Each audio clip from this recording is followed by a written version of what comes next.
Hello guys, hello student. आज मैं आपको पढ़ाने वाला हूँ। हमारी जो वर्कशॉप है वो क्या है, टर्नर।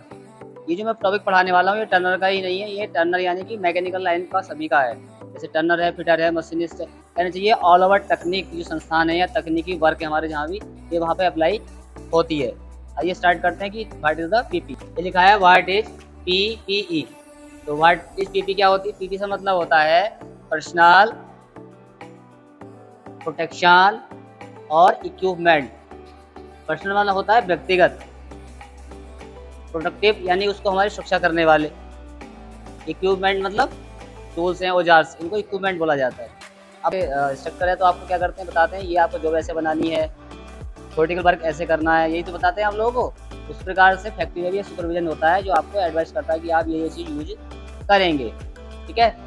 प्रोडक्टिव यानी सुरक्षा करनी है, आपको सुरक्षा होनी है, आँखों में चश्मा लगाना है, जूते पहनने हैं, ठीक है, और बाकी दांगरी पहननी है अपने शेप रखने के लिए, ये सारी चीज़ें होती है इसमें। तो स्टार्ट करते हैं। पीपीई के जो है मुख्य बिंदु कौन कौन से होते हैं, कौन कौन से होते हैं। नंबर 1 पे आता है आँखों की सुरक्षा। कहने का अर्थ है कि जब हम कंपनी में काम करने जाएंगे, फैक्ट्री में काम करने जाएंगे, तो पीपी का बहुत ध्यान रखना पड़ता है। इसी के आगे अगला कॉन्सेप्ट जो है वो 5S का आएगा। जब हम वर्क करेंगे तो इसकी सेफ्टी, ये सेफ्टी पॉइंट है सारी तरह से, और सर्टिफिकेशन आपको मैं पढ़ा चुका हूँ। इन चीज़ों को आपको वेरीफाई करना है कि हमें ये चीज़ होनी चाहिए, तब हम अपना वो भी काम करेंगे या हम कोई ट्रेनिंग करेंगे। तो क्या क्या, और खासतौर से जैसे कि मैकेनिकल लाइन में आपके टर्नर मशीन चलती है तो आपको सेफ्टी रखनी है, सीएनसी मशीन तब भी सेफ्टी रखनी है, ठीक है। बाकी वेल्डिंग वाला है तो भी सेफ्टी रखनी है, इलेक्ट्रिक वाला तो जूते जरूर पहन के रखने हैं, तो और बड़ी अच्छी क्वालिटी के रखने पहन करके।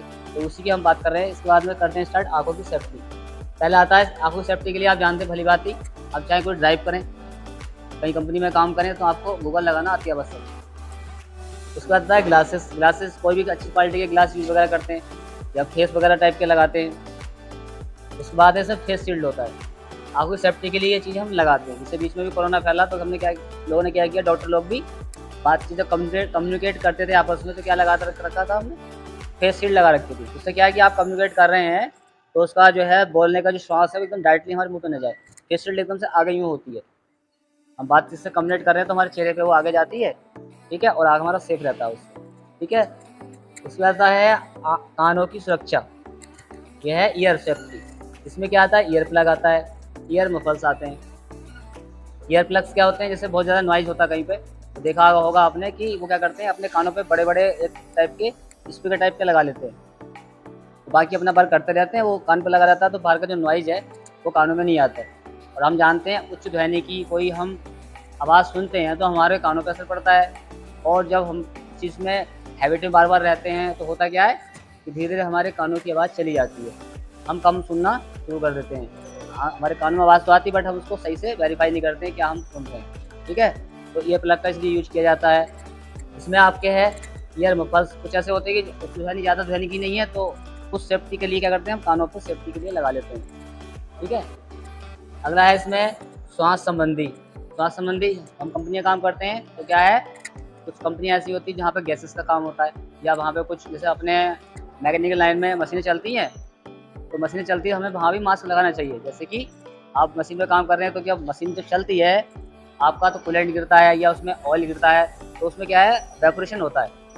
वेपोरेशन होने से क्या होता है, उसकी जो भी वेपोरेशन हो रहा है वो रेस्पिरेशन जब होगा, सांस लेंगे, अंदर जाएगा ना हमारे, तो उसकी सेफ्टी के लिए क्या करना है हमको, उस रेस्पिरेशन को रोकने के लिए मास्क का यूज़ करते हैं, ठीक है। मास्क को किसी टाइप का हो सकता है, अच्छी क्वालिटी का भी लगा सकते हो और अपने इस तरह से लगा सकते हैं जैसे हमें काम की आवश्यकता है, ठीक है।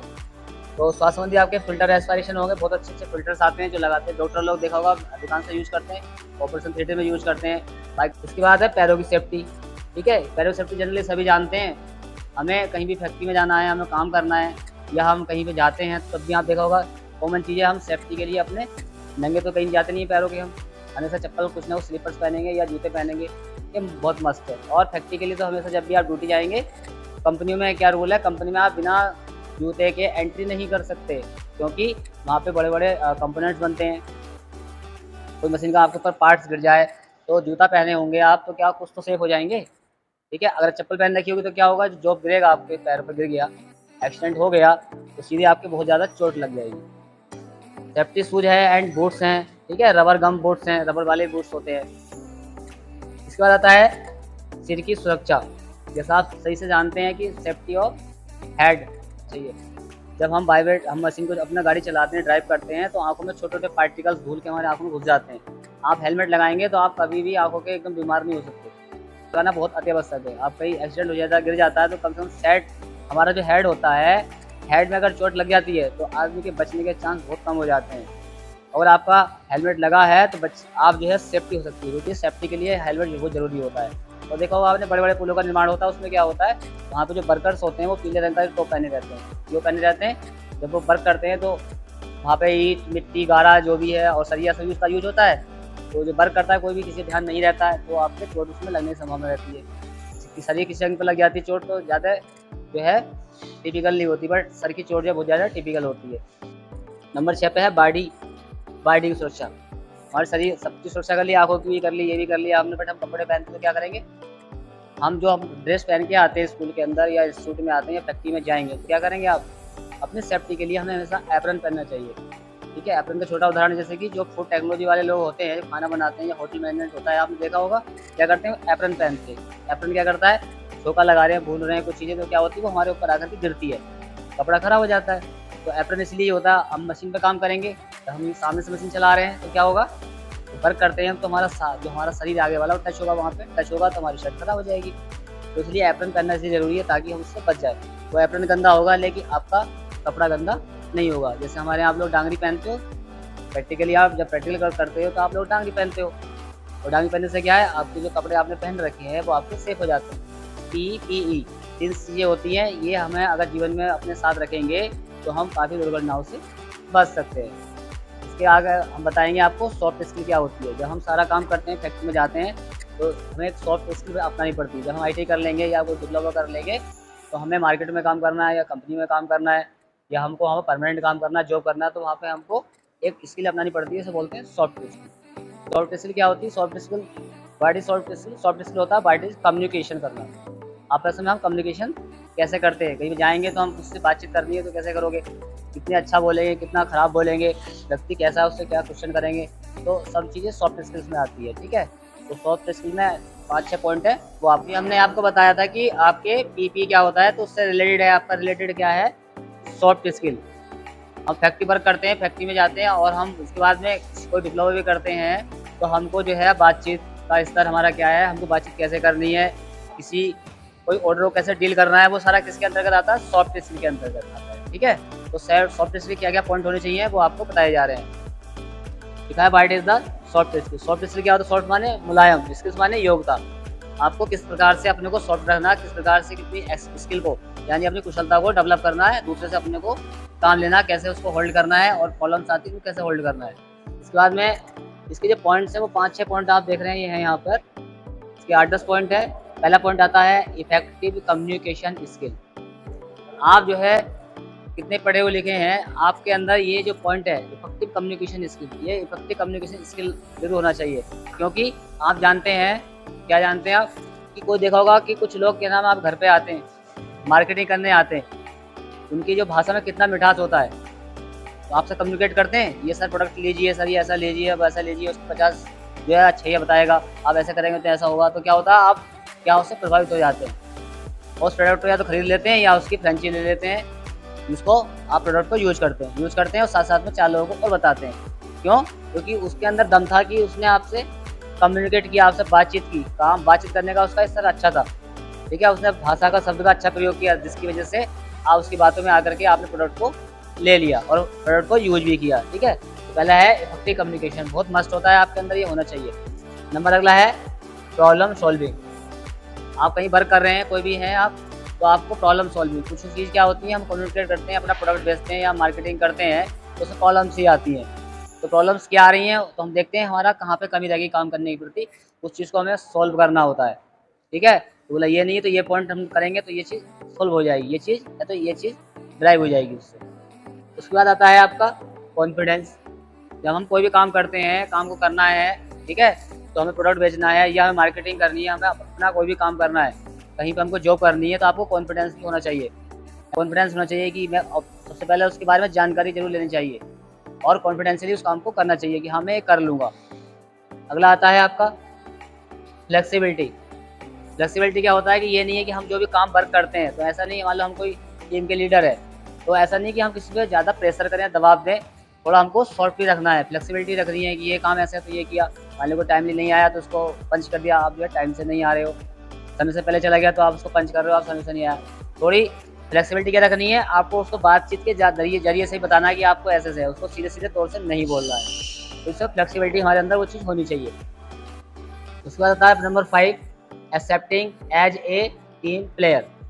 आपको जो है एक्टिव रहना पड़ेगा। कोई टीम आपके साथ में काम कर रही है, आपके साथ 10 लोग काम कर रहे हैं, तो आपको हर आदमी की उसको बातें बतानी है आपको।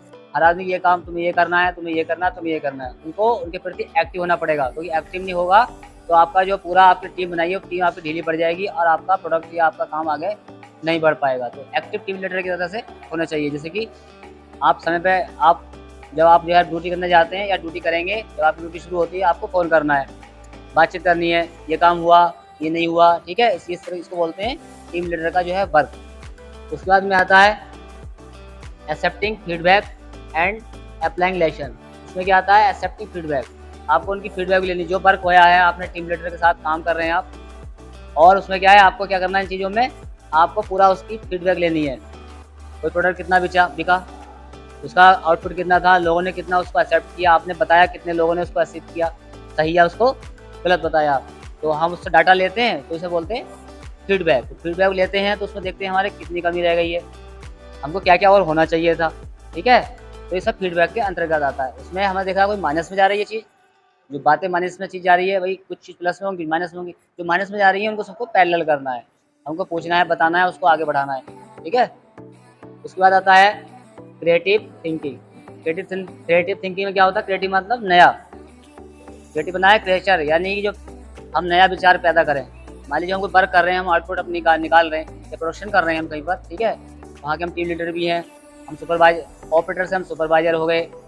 अब सुपरवाइजर हो गए तो आप वही काम देखे जा रहे हैं, वही काम करे जा रहे हैं। तो उसमें हमें कुछ नया डेवलप करना है, कुछ नया क्रिएट करना है। जैसे देखा होगा आपने, नए-नए प्रोडक्ट आते हैं, उन पे पहले क्या है, बाहर साइड में रैपर कुछ और लगा होता है। आप देखते हैं साल भर के बाद वो रैपर चेंज हो जाता है। फिर आप दुकानदार से पूछते हो, मार्केट में पूछते हो, भई ये क्या हो गया? बोला उसी का प्रोडक्ट है, ये नया आया है। तो नया आया तो क्या है, वो ऐसे बनाते हैं उसको, इफेक्टिव बनाते हैं ताकि आप उससे प्रभावित हो जाएँ, उस चीज़ को बार-बार खरीदें। जैसे दुकानों में होता है कि वहाँ पे एकदम से पूरी अच्छी तरह से फ्लेक्सी लगाई जाती है और उसको प्रोडक्ट को बाहर आपको 3D में दिखाया जाता है। 3D मतलब कि आप कोई चीज़ यहाँ सामने से देखेंगे तब भी उनको सेम दिखाई देगी, साइड से देखेंगे तब भी साइड से दिखाई देगी, आपको बिल्कुल ऐसी दिखाई देगी जैसे कि वो है। जैसे बड़े-बड़े फ्लेक्सी लगे होते हैं तो चेहरा वैसे दिखता है जैसा वो है। वन साइड चले जाएँ, बीच में चले जाएँ, साइड से देखेंगे, वो चीज़ होती है 3D। जैसे बोर्ड देखे होंगे आपने, बोर्ड में देखा होगा, आप साइड से खड़े होते हैं तब भी वो व्यक्ति वैसे ही दिखता है और साइड से देखते हैं तब भी व्यक्ति को ऐसा ही दिखता है। पहले ये 3D सिस्टम नहीं था। तो 3D सिस्टम में क्या है, कोई भी चीज़ आप किसी भी एंगल में देखेंगे तो आपको सेम दिखाई देगी। जैसे आपने मशीन का फोटो लगाया है कोई 3D में, तो आप किसी भी एंगल देखेंगे तो आपको पूरी मशीन दिखाई देगी। तो ये सारे पॉइंट आते हैं हमारी सॉफ्ट स्किल। सॉफ्ट स्किल हमारी क्या होती है, सॉफ्ट स्किल में 8-10 ये 7-8 पॉइंट है। इस पॉइंटों को अपना करके हम क्या है, अपने वर्क को, अपनी टीम को आगे बढ़ा सकते हैं।